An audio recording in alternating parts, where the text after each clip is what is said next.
नमो नारायण, ओम नमः शिवाय, हर हर महादेव। आज धर्ममाला मोती में एक और वर्णन मोती पिरोया जाएगा। भगवान शिव की श्रेष्ठता तथा उनके पूजन की अनिवार्य आवश्यकता प्रतिपादन। नारद जी बोले, ब्राह्मण प्रजापति, आप धन्य हैं क्योंकि आपकी बुद्धि भगवान शिव में लगी हुई है। विधे आप पुनः इसी विषय का सम्यक प्रकार से विस्तार पूर्वक वर्णन कीजिए।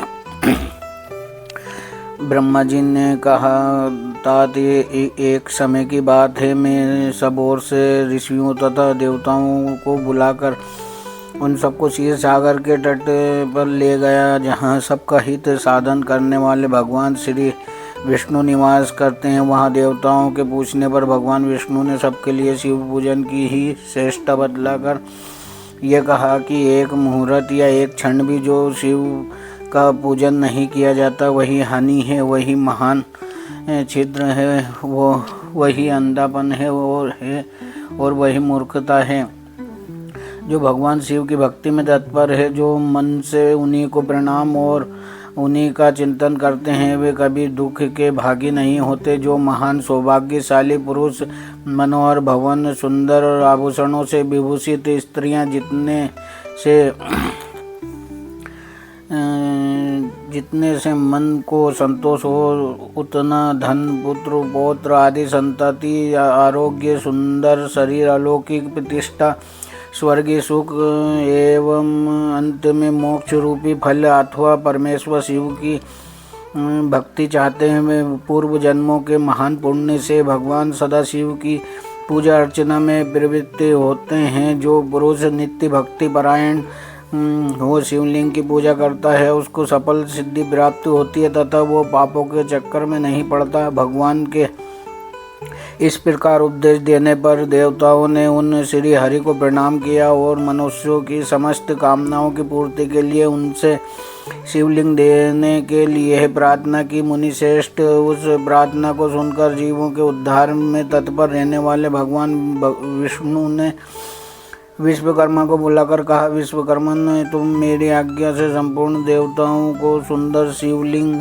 का निर्माण करके दो। तब विश्वकर्मा ने मेरी और श्री हरि की आज्ञा के अनुसार उन देवताओं को उनके अधिकार के अनुसार शिवलिंग बनाकर दिए। मुनि श्रेष्ठ नारद, किस देवता को कौन सा शिवलिंग प्राप्त हुआ, इसका वर्णन आज मैं कर रहा हूँ, उसे सुनो।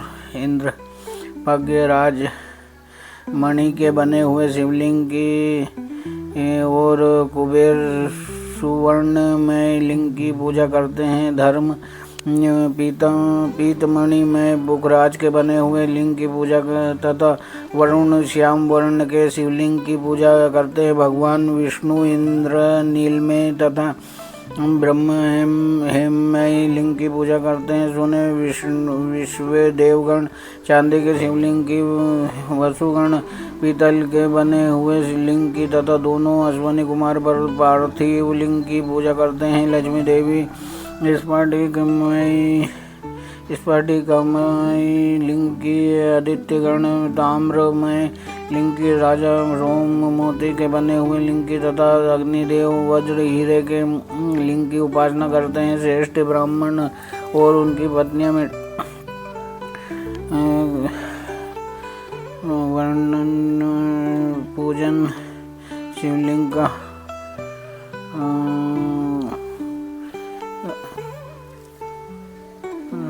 नागगण मूंगे के बने हुए शिवलिंग का आदर पूर्वक पूजन करते हैं। देवी मक्खन से के बने हुए लिंग की, योगी जन भस्म में लिंग की, यक्षगण धरती निर्मित लिंग की, छाया देवी आटे से बनाए हुए लिंग की और ब्रह्म पत्नी रत्न में शिवलिंग की निश्चित रूप से पूजा करती हैं। बाणासुर भारत या पार्थिव की पूजा करता है। दूसरे लोग भी ऐसे ही करते हैं। ऐसे शिवलिंग बनाकर विश्वकर्मा ने विभिन्न लोगों को दिए तथा वे सब देवता और ऋषि उन लिंगों की पूजा करते हैं। भगवान विष्णु ने इस तरह देवताओं को उनके हित की कामना से शिवलिंग देकर उनसे तथा मुझ ब्रह्मा से पिनक पाणी महादेव के पूजन की विधि बताई। पूजन विधि संबंधी उनके वचनों को सुनकर देव शिरोमणि मणियों सहित मैं ब्रह्म हृदय में हर्ष लिए अपने धाम में आ गया। मुने वहाँ आकर मैंने समस्त देवताओं और ऋषियों को शिव पूजा की उत्तम विधि बताई जो संपूर्ण अभीष्ट वस्तुओं को देने वाली है। उस समय मुझे ब्रह्मा ने कहा, देवताओं सहित समस्त ऋषियों, तुम प्रेम परायण होकर सुनो। मैं प्रसन्नतापूर्वक तुमसे शिव पूजन की उस विधि वर्णन करता हूँ जो भोग और मोक्ष देने वाली है। देवताओं और मुनीश्वरों, समस्त जंतुओं में मनुष्य जन्म प्राप्त करना पर्याय दुर्लभ है। उनमें भी उत्तम कुल में जन्म तो और भी दुर्लभ है। उत्तम कुल में भी आचारवान ब्राह्मणों के यहाँ उत्पन्न होना उत्तम पुण्य से ही संभव है। यदि वैसा जन्म दुर्लभ हो जाए तो भगवान शिव के संतोष के लिए उस उत्तम कर्म का अनुष्ठान करें जो अपने वर्ण और आश्रम के लिए शास्त्रों द्वारा प्रतिपादित है। जिसके लिए जो कर्म बताया गया उसका उल्लंघन न करें। जितनी संपत्ति हो उसके अनुसार ही दान करे। कर्म में शास्त्रों यज्ञों से तपोयज्ञ बढ़कर है। शास्त्रों तपोयज्ञों से जप यज्ञ का महत्व अधिक है। ध्यान यज्ञ से बढ़कर कोई वस्तु नहीं है। ध्यान ज्ञान का साधन है क्योंकि योगी ध्यान के द्वारा अपने इष्ट देव समरज शिव का साक्षात्कार करते हैं।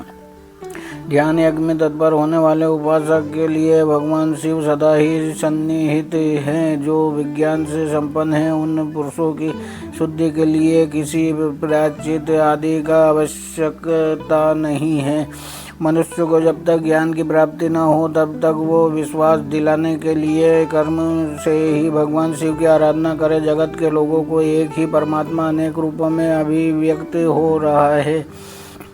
एकमात्र भगवान सूर्य एक स्थान में रहकर भी जलाशय आदि विभिन्न वस्तुओं में अनेक से दिखते हैं। देवताओं संसार में जो सत्य या असत्य वस्तु देखी या सुनी जाती है वो सब पर ब्रह्म शिव रूप ही है, ऐसा समझो। जब तक तत्व ज्ञान न हो जाए तब तक प्रतिमा की पूजा आवश्यक है। ज्ञान के अभाव में भी जो प्रतिमा पूजा की अवहेलना करता है उसका पतन निश्चित है। इसलिए ब्राह्मणों या यथार्थ बात सुनो।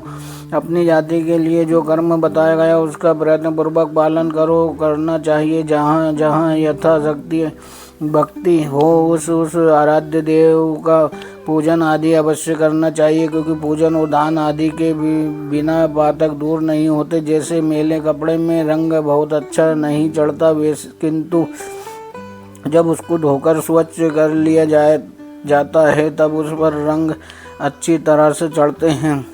उसी प्रकार देवताओं की भली भांति पूजा से जब त्रिविध शरीर पुण्यतः निर्मल हो जाता है तभी उस पर ज्ञान का रंग चढ़ता है और तभी विज्ञान का प्रकट्य होता है। जब विज्ञान हो जाता है तब भेदभाव की निवृत्ति हो जाती है।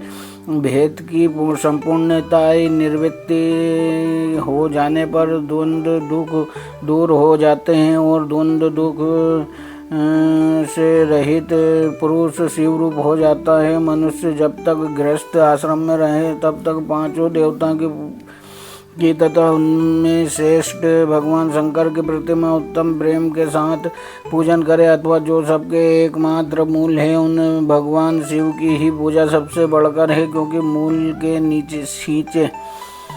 मूल के सींचे जाने पर शाखा स्थानीय संपूर्ण देवता स्वतः तृप्त हो जाते हैं। अतः जो संपूर्ण मनोवांछित फलों को पाना चाहता है वो अपनी अभिष्ट की सिद्धि के लिए समस्त प्राणियों के हित में तत्पर रहकर लोक कल्याणकारी भगवान शंकर का पूजन करें। ओम नमो नारायण। हर हर महादेव।